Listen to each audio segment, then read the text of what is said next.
Okay, so Philippe Coutinho's literally about to join Barcelona. It'll probably be complete within the next 12 hours. He's rumoured to go for 142 million.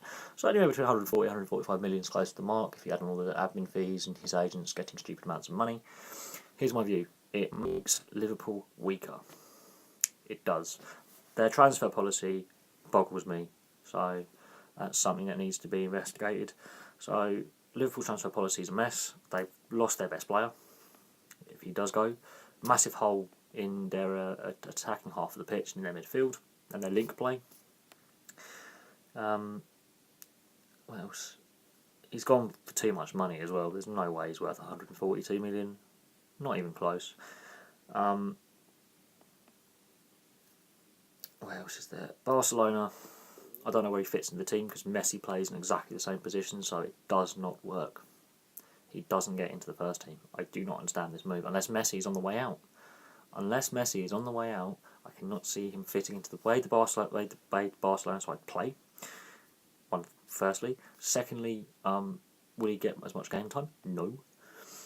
Thirdly, Liverpool played in Europe, but because they played in two different competitions, they're in the Europa League and Barcelona Champions League, he's not cup tied. It's a World Cup year. I think he struggles to get into Barcelona's team regularly enough, so that's going to affect his match fitness. Liverpool, I think, if they hit the skids, their transfer policy's got to come into question. I think Liverpool made a massive error by letting him go. I can't see who they're going to replace him with. Klopp has spent the last little while fashioning the side and the players that he had and developing them. They do not need to rebuild. They don't. They don't need this Van Dijk thing. Does it work?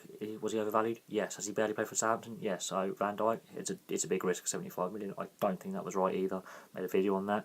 I don't think Coutinho should go. I'm hoping, fingers crossed, this deal collapses and he stays at Liverpool. It's better for all parties. It's better for the player, it's better for both clubs involved, and it's better for Brazil as well going forward. And he has been warned by ex-Brazilian players who play for Barcelona, including the great Ronaldo, and others. Barcelona, it may be that nice postcard club. It's not always nice to the Brazilian player. We've had bad experiences here, and they tried to basically talk him out of the move. I think this is a PR move. This is literally just to sell jerseys, sell merchandise, make a bit of noise in the press, because any press is good press when it comes to sport, because it creates interest. And the age of social media, that creates interest. People keep clicking on your Twitter profile. There's ad revenue on there, and they keep clicking on your Facebook. When they go on the YouTube channels, it's revenue making. Personally, for me, I think it's a mistake. I'm not a Liverpool fan, but the first ever game I went to was at Anfield in '96 on my birthday against Sheffield Wednesday. But I'm not a Liverpool fan. I'm a Blackburn fan, so Liverpool are a natural rival for my club. But I don't like this at all. Who did they replace him with? The reason why I can see Barcelona signing him is if Messi's out the door, and Messi's going to go somewhere. But then the money Messi would command would be stupid.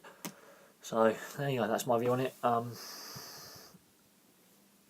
transfer window needs to be looked at. That's another video that I will do, is the general transfer window or transfers in general. They need to be more transparent and looked at, because there's various things that are questionable, including the Van Dijk transfer basically being agreed and the payment paid before he even moved from Southampton to Liverpool, and the window wasn't even open for another 3 days. So I question that.